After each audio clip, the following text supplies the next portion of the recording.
It's often said that extinction is forever. And when you lose the key parts of your environment, the effect of that extinction can be so massive. And it can be as enormous as woolly mammoths or as tiny as an invertebrate.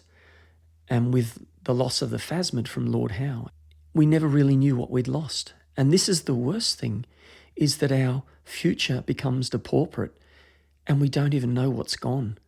And it's only when we get these tantalising views back to the past, and whether it be a grainy bit of footage of a thylacine, which is heart-wrenching to view, or whether it be finding moa eggs in New Zealand of these 16-foot birds that used to tromp round the island eating the vegetation.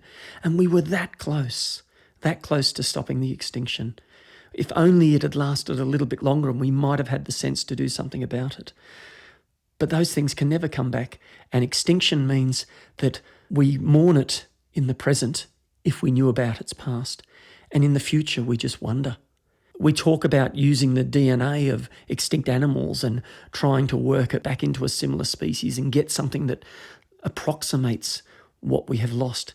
But really, that's science just tinkering around on the edge. We've got to stop extinction now because despite the efforts of science, there is no going back and the future is silent.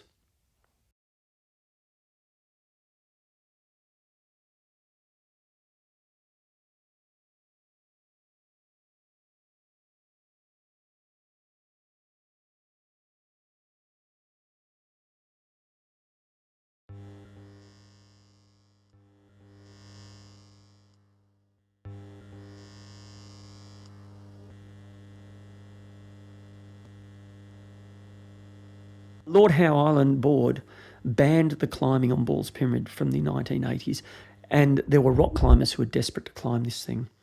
And I was working for what was National Parks and Wildlife in New South Wales, and as part of that, we would often get stuff across our desk about climbers who wanted to climb Ball's Pyramid to look for the phasmid. And we'd look at the list of the people who were on the trip, realise there was not even an entomologist, and we got a bit sick of having to knock these things back. So David Pradell said, the only way we've got to solve this problem is to go and prove that it's not there. So how about we do that? And I thought, this sounds like a bit of a boy's own adventure, but I'm up for it. Let's go. The thing about Ball's Pyramid is it's like something. It's a prehistoric place. Its sheer vertical faces seem to actually curve out above you when you get very close to it in a calm sea. When you actually get there and get on the rock and get your gear there, because you've got to carry all your water, all your food, bedding, cooking gear, the whole lot, even though you might be staying overnight as we did, you have to expect to be there for 3 or 4 days. If the seas turn nasty, there is nothing they can do about getting you off. So you just have to manage it. I think we took, 18 containers of water with us, because we thought at least if we've got water, we'll survive regardless of how many days we have to be there. So it's quite an extraordinary place to be. You're isolated, you're on this stunning rock platform that is spattered with bird guano and keeps being spattered as you're there, and you have this tower behind you that goes up to the sky and in fact can get its own cloud. It is a startling reminder of how beautiful our planet is and how lucky we are to have parts of it in such beautiful condition. When we were climbing the pyramid on the first day, we passed I think 7 or 8 melaleucas in one bench and another 5 or 6 further up on the way up. But that was it for larger vegetation. And we knew that the phasmid needed daytime refuge of hollows. And so we saw no hollows, so we weren't expecting to find anything. And so when we climbed back down at the end of that first day, we passed by a set of melaleuca trees. And in fact, one everybody has to step over to walk along this ledge if you want to ascend Ball's Pyramid. I got to it first and I saw these large bits of sort of lumps of dirt, but they weren't dirt. They were funny sort of granular things. And I grabbed a few and I showed them to Margaret, being the entomologist expert. And I said, what are these? Is this frass? She said, yeah, looks like it is. I mean, it could be cricket, but it's certainly large frass. And we thought, wow, that's fantastic. But by that stage, we'd run out of water about an hour and a half before, and it was about 40 degrees. We were baking. So we thought, well, let's get down, have a few cups of tea, and then think about what we're going to do tomorrow.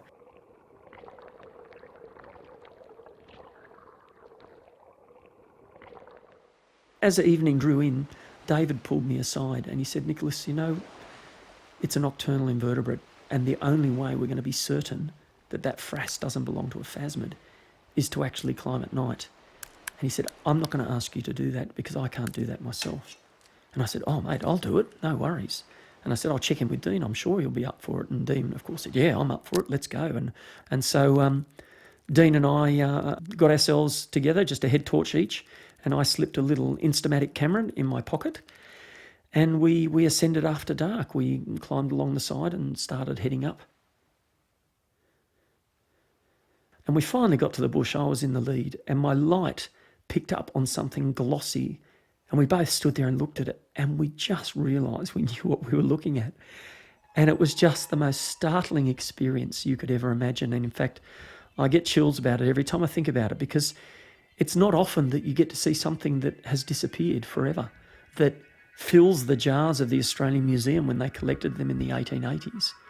And Dean and I were just like 6-year-olds in a lolly shop.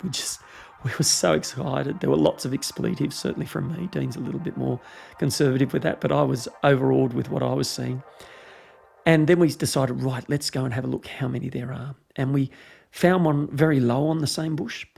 We looked inside the bush and we found a nymph, which is a young. We checked the 6 other bushes, found nothing.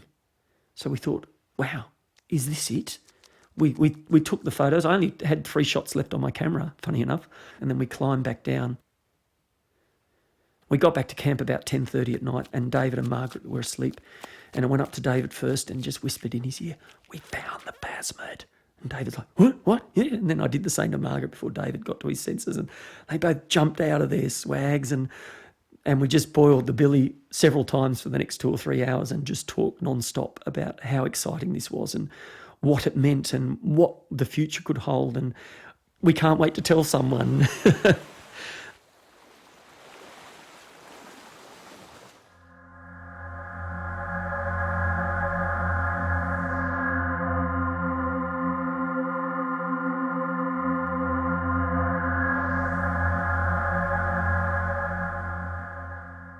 We realised in subsequent days that this was a single shrub species, and that was just startling. I mean, we're probably looking at the rarest invertebrate in the world.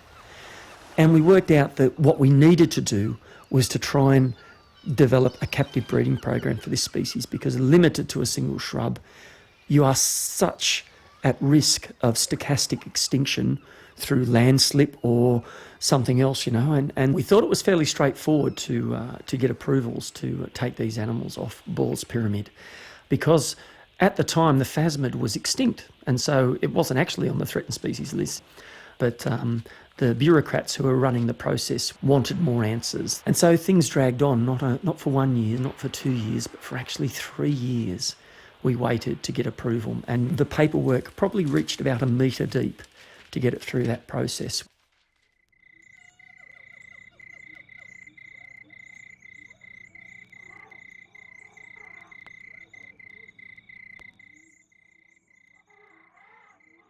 And then we waited because we didn't know what to expect. Patrick stayed up the whole night watching this animal moving around at night because we knew nothing about them. So he was desperate to pick up what was going on. And in fact, when he took them back to Melbourne, he totally switched his working life and he stayed up every night for the next month.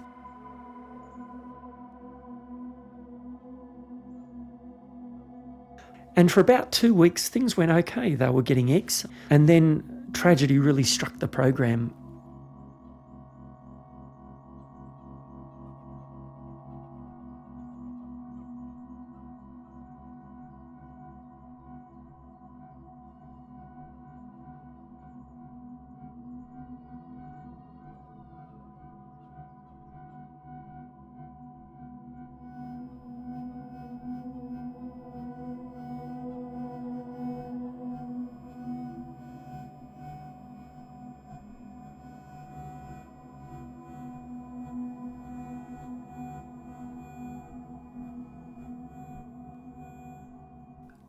And when she started walking around the enclosure again, he was just so relieved and excited.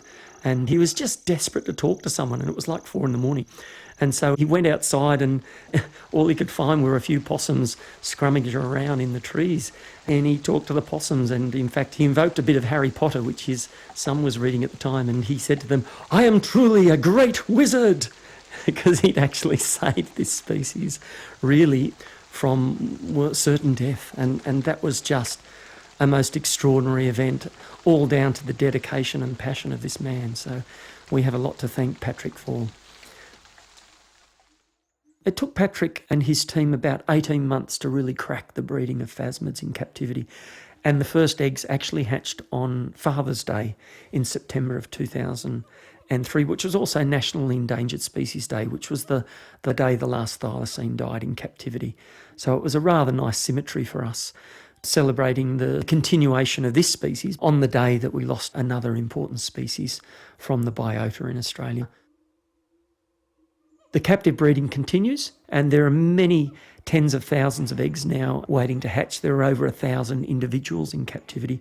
The population in the wild literally hasn't been visited for about six years now, but the population certainly at Melbourne Zoo is secure. But having them in captivity, while that buys us time, that's all it really buys us. If you cannot repair the environment that has caused that animal to become endangered, you're not even at first base. Because unless those animals can breed in the wild, in a natural environment, on their own without assistance, we're really stuck. And so for Lord Howe, that obviously means that we have to have an eradication of rodents. If we get rid of the rodents, not only can we bring the phasmid back, but we can turn back time. We can almost go back to the moment that Europeans first arrived, and one of the people went back to the ship after a day on shore and he said, "This is Eden.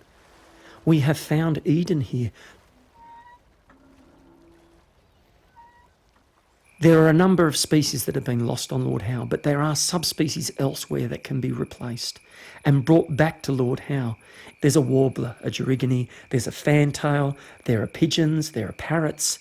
There's a whole bunch of species that we could reintroduce subspecies from elsewhere and actually create or recreate those forests where there is song all day in the forest. It isn't a quiet place, and we really can bring Eden back.